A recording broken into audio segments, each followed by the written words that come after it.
is Bruce Friedman of Adult Site Broker, and welcome to Adult Site Broker Talk, where each week we interview one of the movers and shakers of the adult industry, and we give you a tip on buying and selling websites. This week we'll be speaking with Amy Marie Merrell of the Cupcake Girls.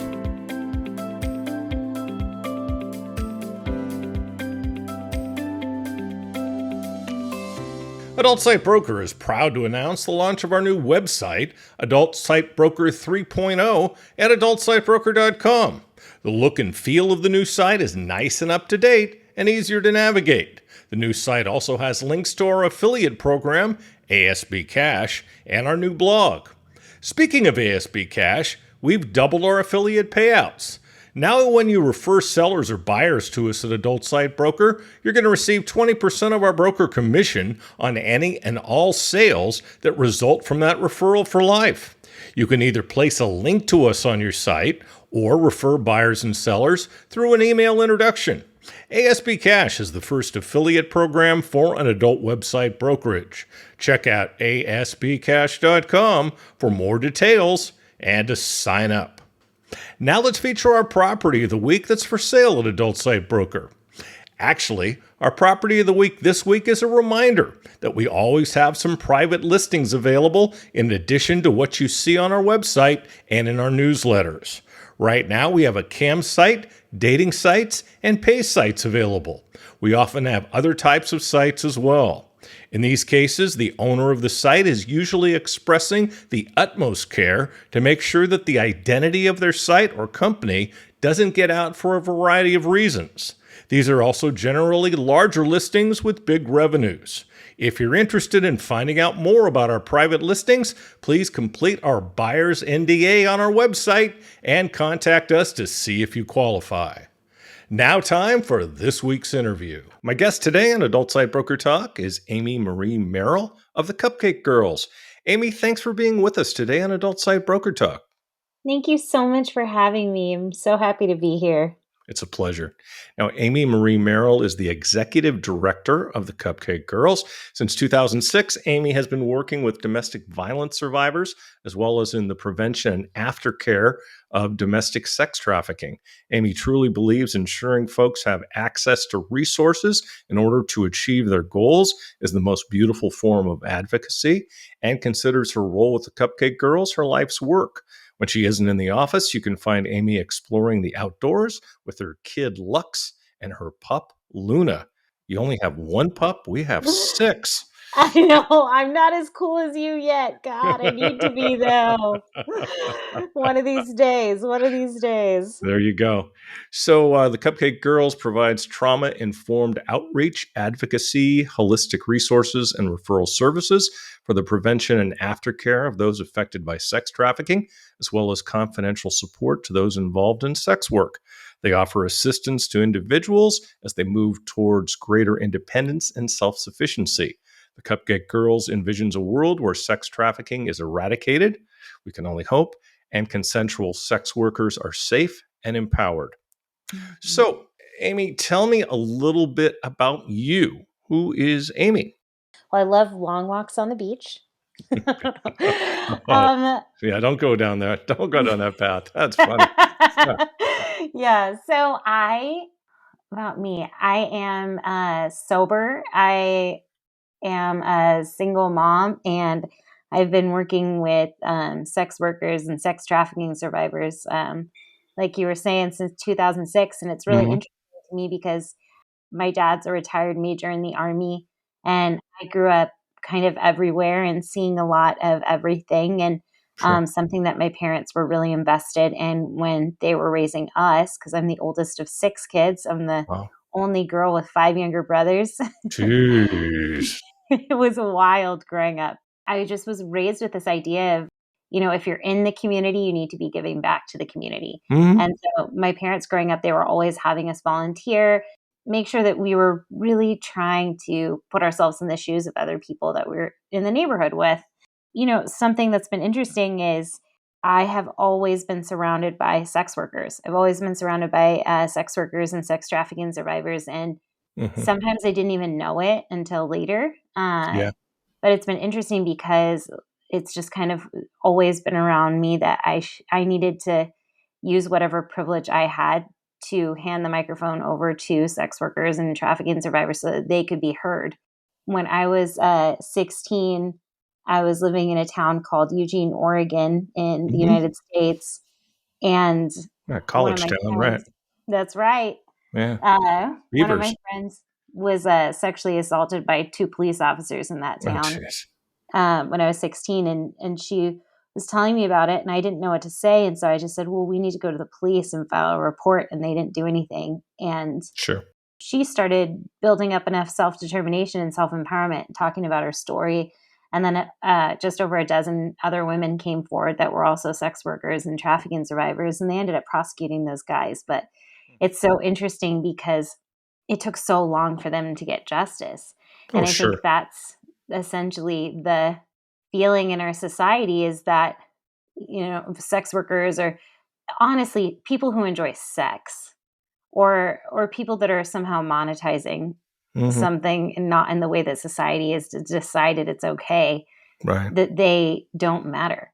Yeah, Um, unfortunately. it's such a mess. And so I'm excited that I have the opportunity in my life's work to elevate the voices of sex workers and sex trafficking survivors, talk about decriminalizing sex work and how important it working towards that goal is, and Mm. just making sure that we're seeing each other as human beings. Yeah. Yeah.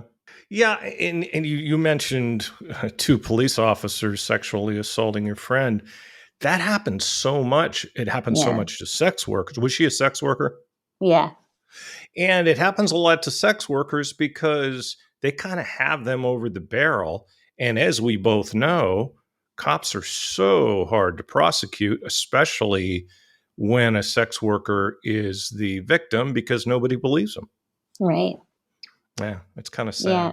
It's really I'm glad they interesting. got their I'm glad they those cops got their day in court and got prosecuted.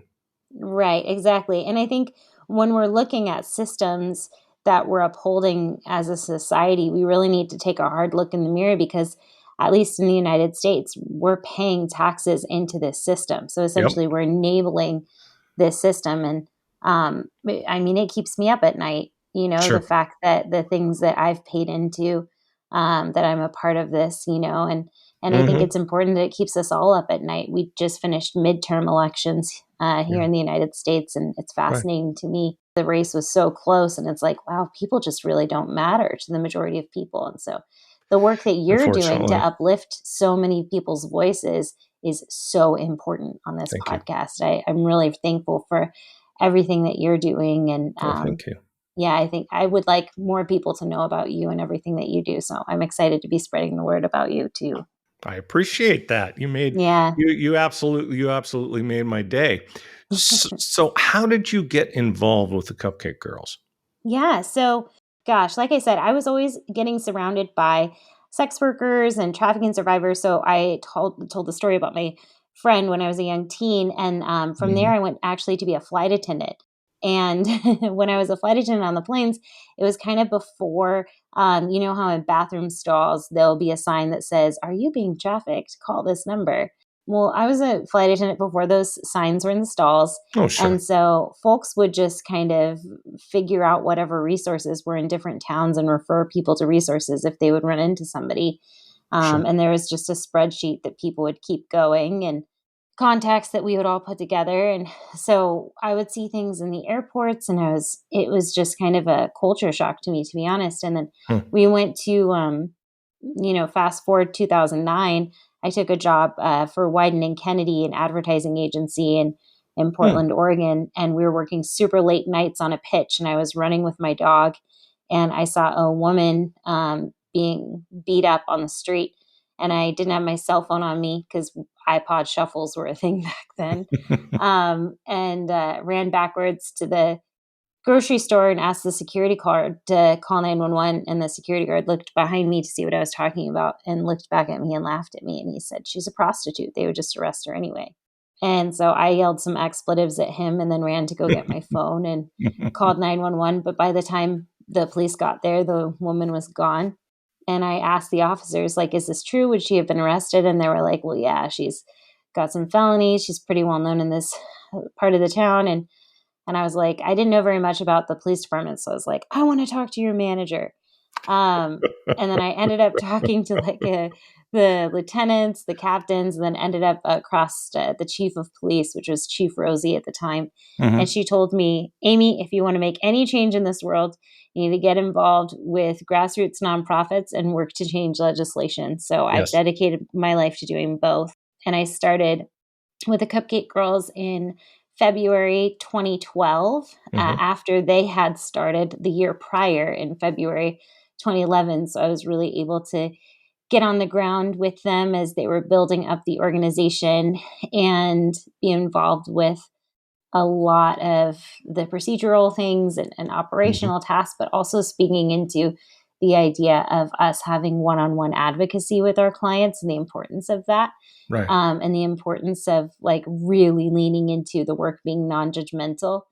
And so I got involved with the Cupcake Girls because I could have a voice into what was happening. The organization prides itself on inviting innovation, and that was something that was interesting to me, but also the non-judgmental aspect, because a lot of people, they are in anti-trafficking work and they are demonizing sex workers, Yeah. and it's wrong. They can't say, oh, I'm here to pull everybody out of the industry, or I'd like the industry to be completely stopped. And it's like, you can want whatever you want, but you're harming people in the process. Yeah.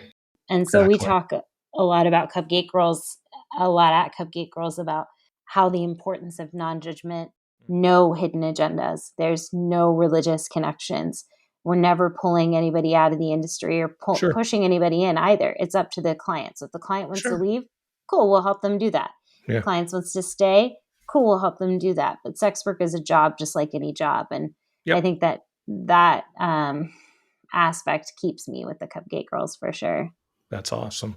So, Thanks. what exactly do the Cupcake Girls do? Totally. So, what we do is we partner with doctors, dentists, lawyers, auto mechanics, daycare providers, whatever it is, whatever our clients might need. And we ask those professionals to give us their services at a discounted or pro bono rate. And Cool. then we vet those providers to make sure that they're sex workers safe. People come to us and they're like, I haven't been to the dentist in years because last time I went, I was assaulted. So, we really try to make sure, okay, if we have a dentist that's offering free services, who's in the office when you're there? We go to the office, we make sure it feels safe to us. Hmm. And so I think that what's really cool about what we do is, yeah, those free partnerships, but clients, they'll come to us and they don't ever have to use their real name unless they're trying to achieve a goal that's going to need to use their real name, such as a record expungement. But clients will come to us and they say that they need help with any number of things, whether it's leaving their trafficker, getting their kids out of foster care, getting sober, whatever it is, we'll help them do that. And the timeline is always the clients. So we have one of our clients that's been with us for 7 years, and then some people that have been with us for 7 hours. But we'll work with people that have started the industry today, or they left the industry 50 years ago, or people that are currently being sex trafficked and they're in the process of working to leave their trafficker, or they're not ready to leave their trafficker yet, or they left 50 years ago. But whoever it is, we'll work with them as long as they were connected to sex work in some way, just because there's nothing out there for people. Yeah. There's a lot of grassroots organizations that are coming up and they are trying so hard to provide as many microgrants as they can and things that they can, but the need is so great and we need as Yeah. many hands helping on this as we possibly can get. Absolutely. So, does this get you to work with other organizations? Yeah, we actually work with a lot of different organizations. We'll work with Strippers United. We work with different organizations in Oregon, the Oregon Sex Workers Coalition, Hmm. and as well as a lot of nonprofits and community groups. Cool. So people that are working on harm reduction truly is like the main partnership that we'll have. And then, like I Hmm. said, those professionals that we work with that are nationwide, whether it be like doctors, dentists, lawyers, like I was saying before. But yeah, the community collaboration is my focus 100%. We need to be focused on community care, and you can only do that through real, true collaboration that's not ego driven. So it Right. can't be about like, how can we boost up the name of Cupcake Girls today? But it needs to Hmm. be about there is a massive amount of people that is receiving an incredible amount of oppression. How Right. do we relieve some of this weight? Sure. And so it it's been beautiful being able to partner with so many amazing orgs, but also eye-opening to see how many orgs really are not that great that are out there. Sure. So, what differentiates you from other anti-trafficking organizations? Yeah, so a lot of orgs out there that are anti-trafficking orgs, they have a religious bent. And so even though they're Sure. giving services, they're saying that, It's with an agenda, yeah, there's big time. hoping, praying, wishing, kind of pushing, right, for somebody to come to a church service with them or Yeah. things like that. Sure. And then also, we are interested in decriminalizing sex work, and we understand Hmm. that decriminalizing sex work is the best thing for folks who are being trafficked. Sure. And we're also not about the hype surrounding sex trafficking, which a lot of the orgs are. Like, we openly talk about how the Super Bowl is not a sex trafficking hub, even though a lot of money has been poured into the anti-trafficking movement talking about that. Hmm. It's been proven time and time again that it's not. And Interesting. I think that those are like the main things that differentiate us. And we're also like all about really looking at, okay, what are the issues in our society that have caused this problem? Hmm. We need to understand that sex trafficking, it's always going to be around. It's always been around. It's always Sure. going to be around. Sexual assault, unfortunately, it's the exact same thing. I wish we could eradicate it. We're not going to be able to. But what are the things that we're doing in our society that are perpetuating these problems that Hmm. we're all saying that we're claiming to solve? And so Sure. we'll talk a lot about how capitalism is a problem. We talk a Hmm. lot about how racism and the Yep. patriarchy is a problem. And I think that those aren't conversations that we're having often enough. Definitely not in the anti trafficking space, because they Sure. want to say that porn is the problem or sex workers are the problem, Yeah. men are the problem, sluts are the problem, whatever it is. And it's like, no, that's not true. Yeah. Men are always the problem. Yeah, totally. Except for you, Bruce. Except for me, exactly. So, is there anything you wish more people knew about the work you're doing? We get misunderstood on both sides. I think that within Cupcake Girls, there's this misunderstanding, A, that we're a bakery, which, we're not. Although we do have some delicious cupcakes that we give out at networking events. They're good. Sweet. Yeah, exactly. But yeah, we're not a bakery, and that we are open to looking into whatever we can do to be more helpful and Mhm. less harmful to the industry. So Right. if people have ideas on something that we could do that would be better for the industry, we always want to hear about it. We always want to invite innovation. Nice. And then for the conservative side and the anti-trafficking side, I think that there's this misunderstanding that it's like, that we're not anti-trafficking because we are pro-sex work. And I think that that's Mm, the confusing thing, is that it's just not true. In of fact, course. I think that we're more anti-trafficking Oh, yeah. because we're Yeah. pro-sex work. Well, those people aren't anti-trafficking. They're anti-porn. They're anti-adult. Yeah. They're Yeah. anti-prostitution. Totally. Mhm. Exactly. Yeah. That's exactly it. Yeah. No, Do that's you run into a lot of anti-trafficking organizations yourself? I read about them. Okay. I prefer not to run into them. Yeah. Exactly. They Exactly. certainly wouldn't be guests on this podcast. Although it might be nice to get one of them on one of these days so I can rip them shred for shred. I'll throw some names at you. Maybe we'll have a debate. That would be kind of fun, I'd be actually. down for that, I'm let sure me you tell would. you. The question is, Yeah. would they? Totally. Totally. I mean, that'd be interesting. Get some conservative press. Yeah, I do follow what they do and what they believe, and it's such a crock. But anyway, Yeah, we could spend hours talking about that. So, it's true. what are the biggest stereotypes your clients encounter surrounding sex work? It's interesting. Most people think that people are being forced into sex work. They cannot Mhm. fathom the idea that somebody would consent to do Right. sex work. Sure. And so a lot of the education that I do is I'll say this line where I talk about how sex work is a job like any other job. Sometimes you love your job, sometimes you hate your job, sometimes you like your job, sometimes you're okay with your job, and you're kind of looking for other things on the side. But it's a Hmm. job. It's Yeah. just like any other job. And honestly, in most of your jobs, there is not enough workplace protection for how much harm could happen to you during your job, right? Sure. And so there's not enough labor protections for any of us. Right. But most people, they think that sex work is inherently harmful, and that Hmm. all sex workers are being trafficked. Hmm. And I have talked to so many people that have just really inspired me and helped me understand how helpful and healing sex work has been to them.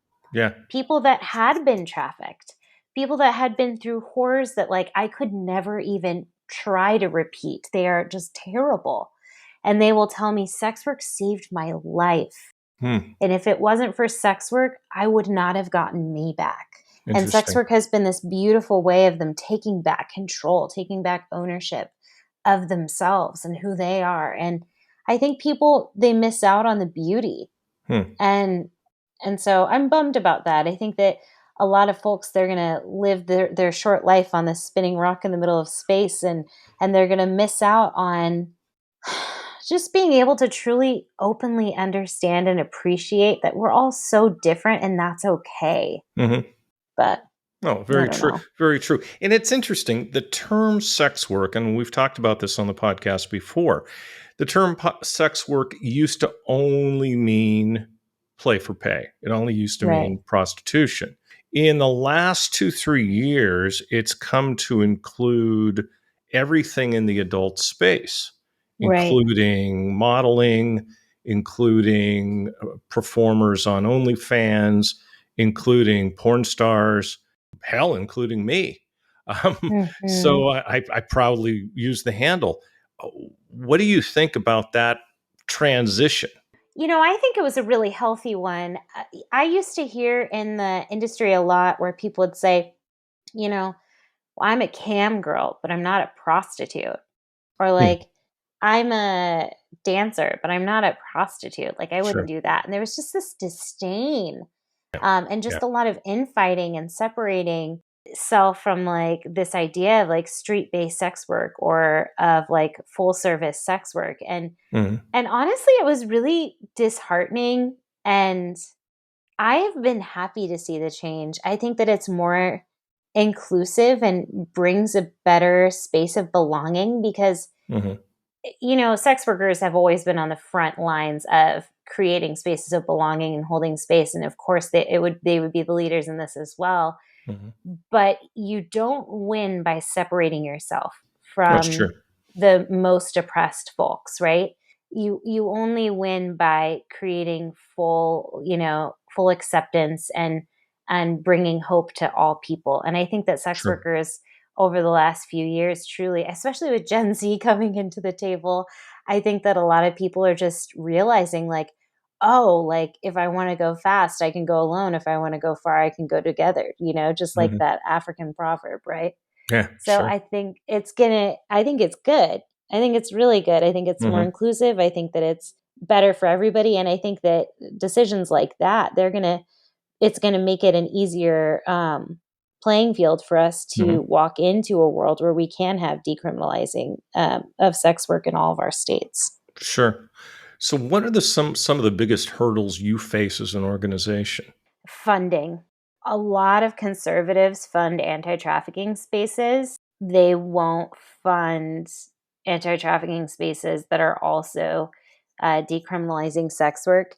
Right. And I think it's really interesting because we haven't necessarily found our audience yet when it comes to funders and people that are willing to, yeah, support people who might want to stay in the industry and Hmm.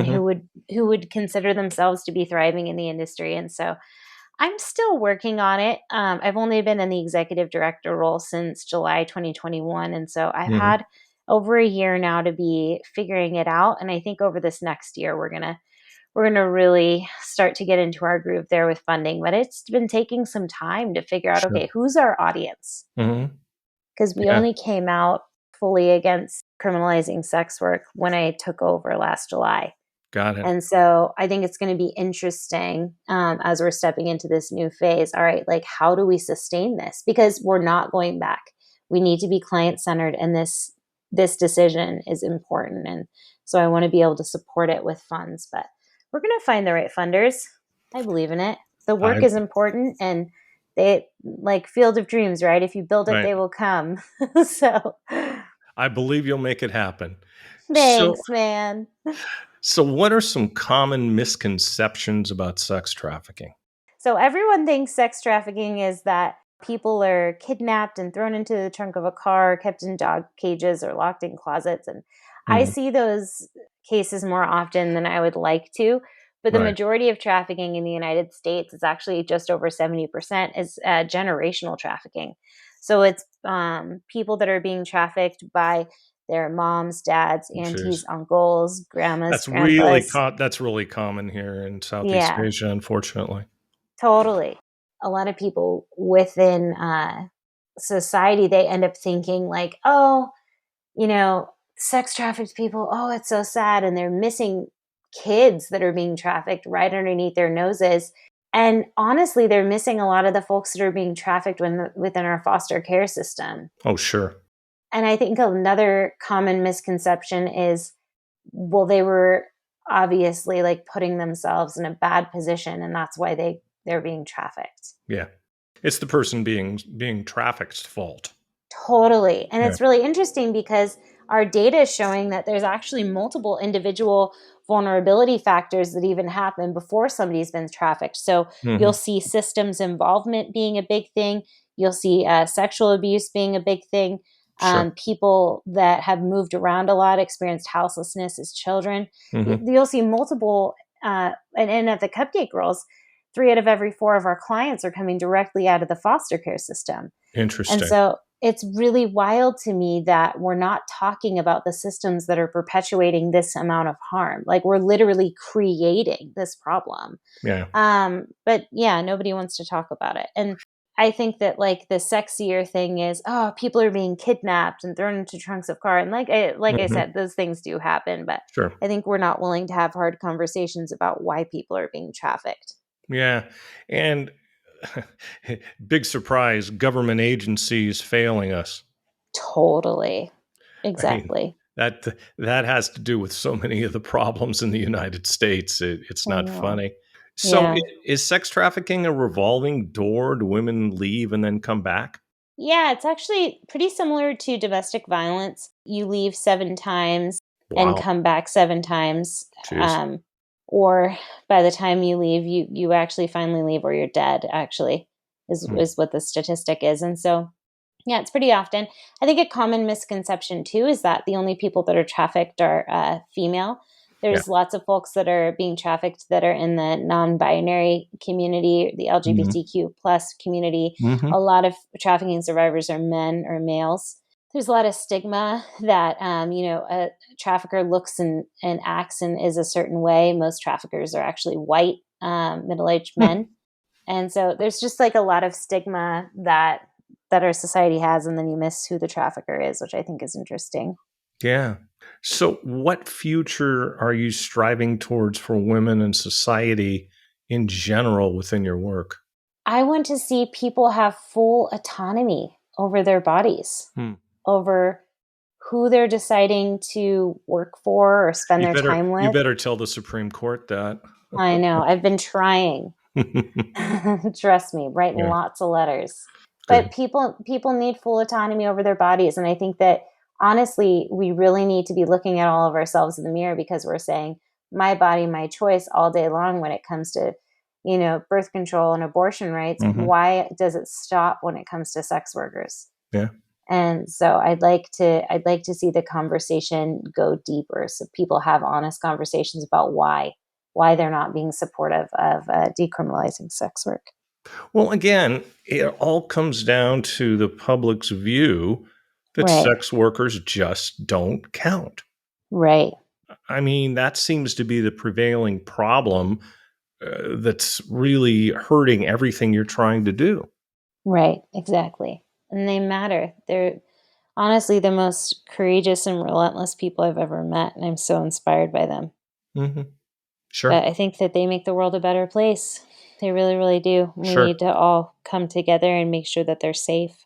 Well, if you're talking about prostitutes, that's the quote unquote the world's oldest profession, Right. and there certainly is a need for it. Right. There is. If there wasn't a need, then it wouldn't be something that people paid so much money for. Right. And if So it wasn't a need, then people wouldn't be laboring yeah, in that job. sure, yeah, because it's not easy work, No, nor is doing porn. no, it's not. So, It's not. what changes would you like to see implemented in the near future? I'd love to see sex work decriminalized. I'd love to Hmm. have back abortion rights. That would be really nice. Sure. And I'd love to see organizations that aren't raking in millions of dollars and paying their executive directors ridiculous amounts of money while then paying entry level positions nothing. I'd like to see the the organizations working with integrity be funded. Yeah, and I'd like to see a wealth tax too. But can't get everything. So, aside from your organization, what is being done to prevent sex trafficking? Yeah, I think that there are a lot of folks that are providing amazing services for domestic violence survivors, and that a lot of trafficking survivors are utilizing those resources. Hmm. But besides that, not a lot. Not a lot. Unfortunately, there just isn't a lot of help. In fact, I was talking to a trafficking survivor the other day, and she was telling me about how anti-trafficking organizations have not been helpful for her at all. Sure. Cupcake Girls was the first organization that she was actually able to meet with, and Hmm. that when she was rescued from her trafficking situation, she received a coupon for 2 nights hotel stay from social services. And she's like, and then I had to figure out what I was doing from there. They gave me 2 days. It's Jeez. just our society is not set up for success in that way. So I'm glad Hmm. Cupcake Girls exists. It's why I continue to be here. I see the help that we provide, and I see the necessity for it. That's for sure. Well, and here's the thing, and here's the biggest problem I see with anything that helps sex workers, that helps working girls, that helps the porn industry, is that it's just so unpopular with the public, especially the right Hmm. wing. If you're a congressman and you put a law out there that helps sex workers, your opponents are just going to lambaste you. And we know Totally. politics is always, and it's all out of convenience. Totally. I mean, that to me is the biggest problem. Have you spoken with Congress people and the like, and what kind of feedback have you gotten if you have? I've been pretty disappointed, honestly. I've been pretty disappointed. I actually had a Catherine Cortez Masto here in Nevada was Hmm. asking for advice because she was about to put her signature on the Earn It Act. Oh God, And I was telling her that it was a terrible idea and that the Earn It Act was terrible going to bill. be the next Fosta Sesta. It was Yes, just a terrible idea. It was going to yes. harm a lot of people. And Hmm. then I connected her with Dr. Barbara Brentz at UNLV, Hmm. who told her, the Barbara Brentz sent over a ton of data and Hmm. sent over a letter that Barbara Brentz had signed with 250 researchers and scientists, Hmm. and sent her over documentation from Amnesty International, the World Health Organization, and Catherine Cortez Masto still signed that bill. I knew And where this was going. and I was just so disappointed. And I think, Yeah. when we talk about electing people, it's super great, and I am all for voting, and Hmm. I made sure all my friends voted, that I voted, my family voted. Yeah, yeah, yeah, totally Sure. vote. But there's so much more that you have to do after you submit that ballot. Yeah. There's so much more. We have to keep on everybody, and we have to vote with our dollars, who we're spending Yep. our money on, and where we're shopping, things like that. And I have not had great luck with politicians, but I have had great luck with amazing community organizers and Hmm. making sure that I'm spending my money on businesses who care about the community. Well, the system is so incredibly broken. The two Yeah, party system has been broken for decades. 100%. And it doesn't seem that anything good gets done on a legislative level, unfortunately. We tried to pass Senate Bill 164 last year, and that would have made it so that in the state of Nevada, they would stop arresting sex trafficking survivors. And we had public comment Hmm. open up for the bill. And this guy got on from the police department, and he Oh, was geez. like, honestly, I just need to be frank with you all. Taxpayers don't want to see prostitutes walking around on our streets.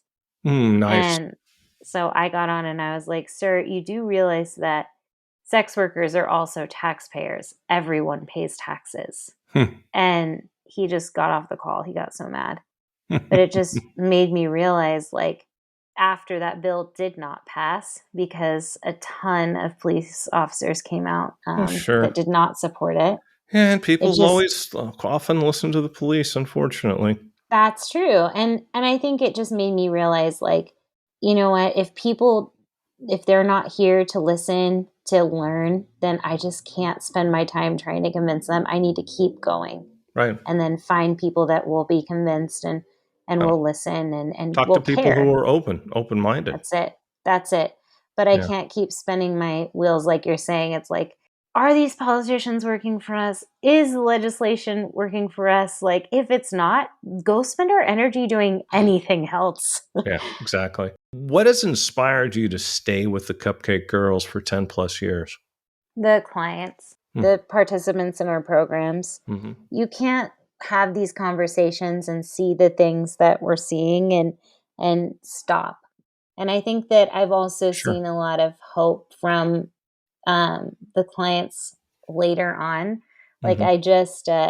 I just attended a graduation of one of the kiddos from one of our clients who we had walked alongside her as she was regaining custody of her child years ago. And Yeah. then the child and the parent, they asked if I would come to the high school graduation because the Oh, child nice. was graduating from high school and receiving a award for getting a 4 point. And it was just Wow. like, it was pretty fucking cool. It was pretty fucking Sure. cool. And I've got to go to like housewarming parties when clients like get their first homes after Yeah. saving up for ever and working with one of our financial consultants, and Mm-hmm. or just sitting with somebody as they're finishing their first 30 days of sobriety. Like, Mm-hmm. we only get to live this one beautiful life and then it's done, Mm-hmm. right? Sure. Like, and I'd so much rather spend my life doing this than anything else. That's nice. So, what are some things that the general public can do to be involved in the work you're doing? Yeah, I think one of the main things that we really, really need right now is for every single person listening to this podcast to sign up as a $5 a month monthly donor. It's just one latte a month that you're giving up for our clients. And that $5, it's not a lot to you, but it's a lot to the people that we're intending to serve. And so that would be one way. Another way is to be a partner. We are always Mhm. looking for more professional partners that can provide free or discounted services to our clients. You Mhm. may think that your profession is something that we wouldn't need, but you'd be surprised. We had somebody that was looking for a seamstress the other day. So you can reach us at www.thecupcakegirls.org to learn more about different opportunities, whether it be volunteer, partner, or being a monthly donor.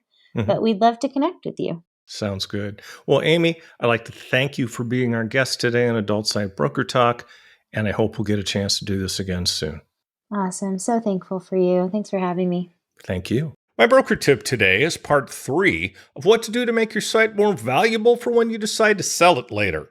Last time we talked about making a good offer and how to structure your site. Next, keep your website design up to date. Do a redesign from time to time. People will tend to think your site is the same as ever and click out of it without even looking if something doesn't change. So keep it fresh and up to date. Times change, so should your website.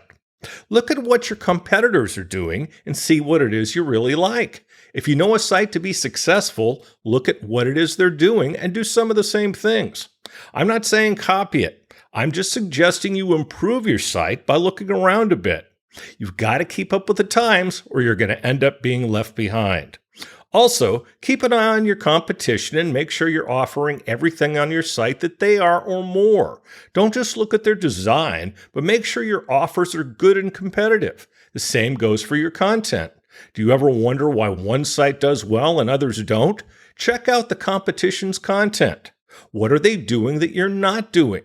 Be willing to make changes. People can't understand why they're losing sales to a competitor, yet the competitor is clearly doing everything better. Emulate success. Make sure everything works on your website. Make sure all your links work properly. Check them on a regular basis. If things don't work, you'll lose customers. People are not patient these days. People's attention spans are like that of a gnat. They click out immediately and go to the next result in Google if they don't find what they're looking for, or if the site is hard to navigate, or things just simply don't work. Check all your internal scripts and plugins and make sure they're updated regularly as well. We'll talk about this subject more next week. And next week we'll be speaking with Sasha Brawbuster. And that's it for this week's Adult Site Broker Talk. I'd once again like to thank my guest, Amy Marie Merrell of the Cupcake Girls. Talk to you again next week on Adult Site Broker Talk. I'm Bruce Friedman.